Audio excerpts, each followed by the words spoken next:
Sur France TV, rien ne se fait sans vous. Une question à poser, un avis à donner, une envie à partager. Appelez-nous au 3060. On est à votre écoute. C'est facile, c'est gratuit et c'est vraiment fait pour vous aider. 3060. Alors n'hésitez pas à nous contacter. Le plaisir du sport, c'est toute l'année sur France Télévisions. UEFA Euro Féminin 2025. Il est bon cet enchaînement. Franchement là, c'est du grand art. Tour de France. Pas de round d'observation. Première attaque. Et Tour de France Femmes. Incroyable cette image. Championnat du monde de natation. Et Léon Marchand qui est toujours sur les bases du record du monde. Coupe du monde de rugby féminine 2025. Il va falloir imposer un défi physique constant. Championnat du monde d'athlétisme. Maintenant il faut y aller. Allez. Coupe de France de football. Cette Coupe de France, elle est absolument folle. Challenge Cup et Champions Cup. Elle est passée. Tournoi Destination. Le 30e essai français. Tournoi Destination féminin. C'est magnifique ce que font les Françaises. Et les Jeux Olympiques et Paralympiques d'hiver de Milano Cortina 2026. Ce grand rendez-vous que nous attendons tous. France Télévisions, le plus grand terrain de sport pour les plus grandes émotions. On en a des frissons. Notre prévision pour se sentir mieux chez soi, 15% de lumière en plus. Votre météo avec les experts rénovateurs K-Line, spécialistes du changement de fenêtre. La météo avec la gamme d'outils à batterie Stihl. Stihl, tous les outils pour entretenir votre jardin.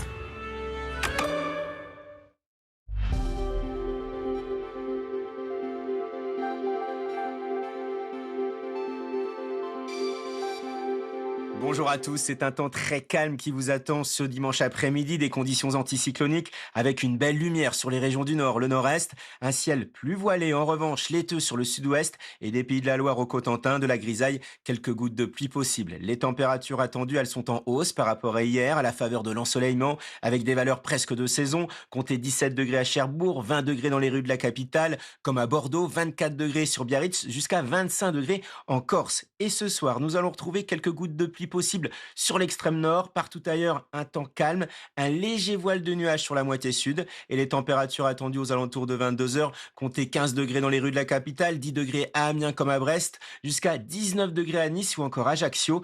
Passez une belle journée sur France Info, l'information continue. Notre prévision pour se sentir mieux chez soi, 15% de lumière en plus. Votre météo avec les experts rénovateurs K-Line, spécialistes du changement de fenêtre. C'était la météo avec la gamme d'outils à batterie Stihl. Stihl, tous les outils pour entretenir votre jardin.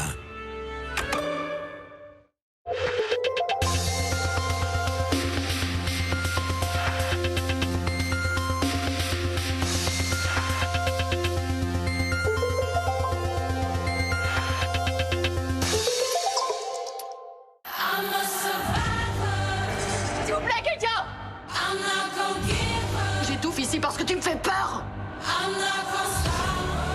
J'ai envie de faire un truc positif. T'es prêt? Ça me fait du bien de pouvoir échanger avec vous, avec des gens qui comprennent de quoi je parle. Les effets sur la civilisation sont incalculables.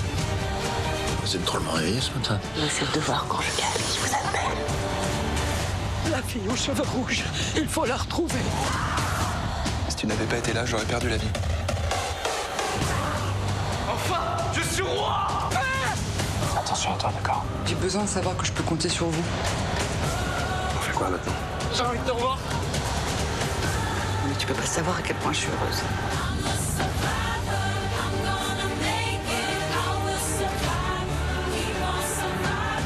Tout ce que je veux, c'est ton bonheur.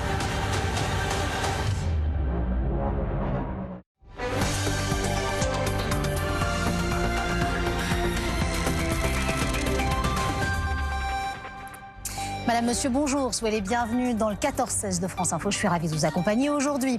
Dans le programme, Nicolas Sarkozy contre-attaque après sa condamnation à 5 ans de prison. Ce matin, dans le JDD, il évoque un complot. L'opinion est tiraillée. Les juges sont menacés. Que se passe-t-il dans notre société? C'est un débat que l'on aura autour de ce plateau. Et puis nous partirons également en Moldavie, scrutin sous haute tension pour des législatives avec en toile de fond une question très simple. On va choisir l'Europe, on va choisir la Russie. Nous serons en direct de Moldavie justement avec un entretien exclusif de la présidente du pays à retrouver sur notre antenne. Ce sera dans quelques instants après votre journal. Bonjour et soyez la bienvenue, Séverine Larouille. Bonjour Jeanne, bonjour à tous. La Russie affirme avoir touché des cibles militaires, mais l'Ukraine l'accuse de frappes massives sur la population. Les autorités déplorent 4 morts à Kiev, dont une fillette de 12 ans. Des centaines de drones auraient traversé le ciel ukrainien la nuit dernière, Marc de Chaleron. Oui, après plusieurs jours de répit pour l'Ukraine, la Russie a repris ses bombardements massifs. Une attaque combinée avec près de 500 drones et une quarantaine de missiles. Plusieurs régions touchées, Zaporijia, Odessa, Soumy et Kiev, qui a essuyé la majorité de ces bombardements. Au moins 4 morts dans la capitale ukrainienne, dont une fillette de 12 ans. Sa dépouille a été extraite d'un immeuble d'habitation. Le président Volodymyr Zelensky appelle le monde entier à exercer une pression plus sévère sur Moscou, une manière d'appeler à des sanctions économiques plus graves contre la Russie. On sait que des sanctions sont envisagées à Washington depuis de longs mois, mais que le président Trump hésite pour l'instant à les valider.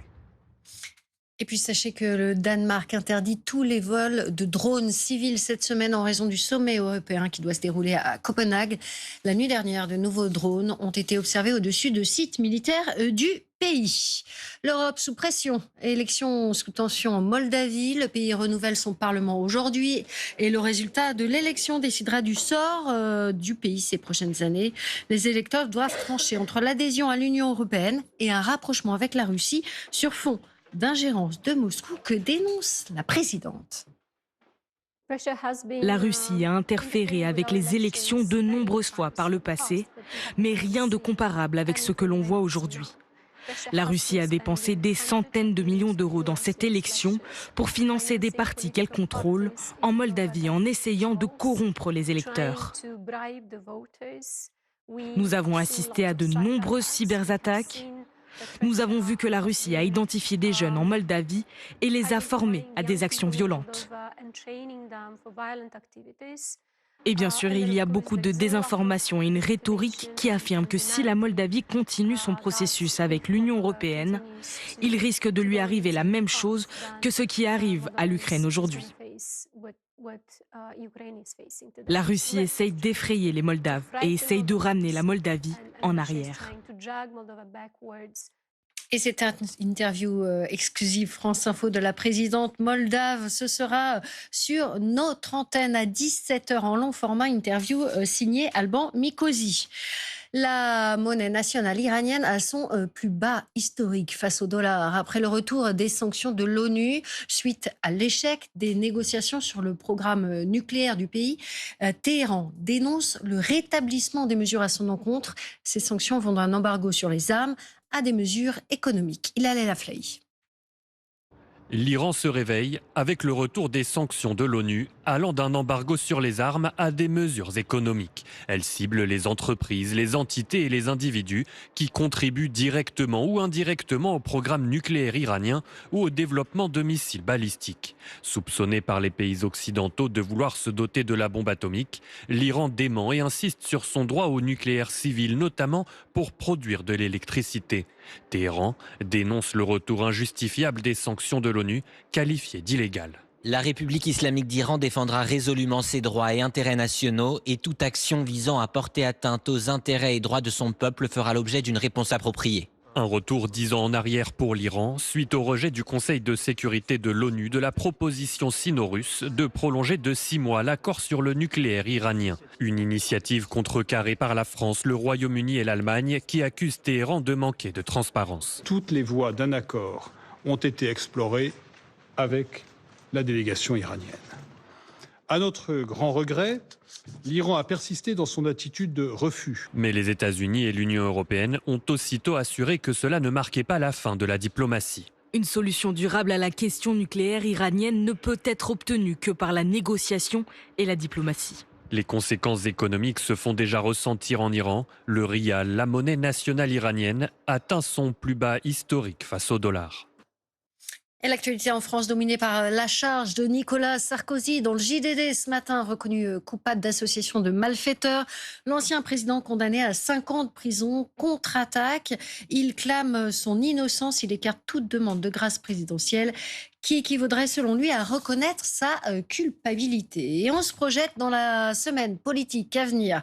La France devrait donc avoir un nouveau gouvernement et ce sera sa première mission de faire passer le budget, enjeu sur lequel François Bayrou a été censuré, l'ex-premier ministre dont c'était la première prise de parole officielle depuis sa démission de Matignon. Il nous donne sa vision. Moi, je suis pour considérer que tous les députés de bonne volonté ont leur place dans un accord qui permettrait d'obtenir un budget. Et je le dis à tous les groupes parlementaires. Alors naturellement, je sais que les extrêmes sont contre, puisque leur but à eux, c'est d'abattre le gouvernement et d'empêcher tout accord. Et c'était ce matin aux universités d'été du Modem dans le Vaucluse, sont recueillis par notre équipe sur place, Jules Boudier et Capucine Lolanais. Alors que le nouveau gouvernement, que Sébastien Lecornu a dévoilé les orientations de son futur gouvernement, Sophie Binet sur notre antenne s'est montrée très sévère avec la copie du Premier ministre, la patronne de la CGT qui lui donne une mauvaise note. 1 sur 20, l'élève Lecornu n'a toujours pas décollé. Le problème, c'est que dans cette interview, les seules choses qui sont claires, c'est les portes qu'il ferme. Il donne l'impression de minimiser totalement l'ampleur de la crise démocratique et sociale qui traverse le pays. Et on a le sentiment que c'est toujours Emmanuel Macron et le patronat qui tirent les ficelles. Allez, on termine avec cette nouveauté sur les fiches de paye. Celle où celui qui gagne le moins dans son couple verra son revenu du mois de septembre grimper. Ce n'est pas le salaire qui change, mais le prélèvement de l'impôt à la source. Désormais, le taux individualisé sera appliqué par défaut. Explication avec Julien Bigard, Lucie Berbet et Valentin Cruard. En recevant votre bulletin de paie ce mois-ci, vous avez peut-être eu une surprise. Votre salaire a pu baisser ou monter de quelques euros. Car pour les couples mariés ou pacsés, terminez le taux d'imposition commun par défaut. Il est désormais individualisé automatiquement, calculé à partir du salaire de chacun et non plus des revenus du couple. Ça peut peut-être améliorer un petit peu la répartition dans le couple en fait. Ça viendrait équilibrer. Quand on a un bas salaire, c'est bien qu'on ne soit pas imposé au même taux que son mari. Voilà. C'est bien là l'objectif de ce changement. Les femmes gagnent en moyenne 22% de moins que les hommes dans le privé. Le taux individualisé doit aboutir à plus d'équité au sein du foyer. Prenons un exemple. Dans ce couple pacsé, monsieur gagne 3 500 €, madame 1 600.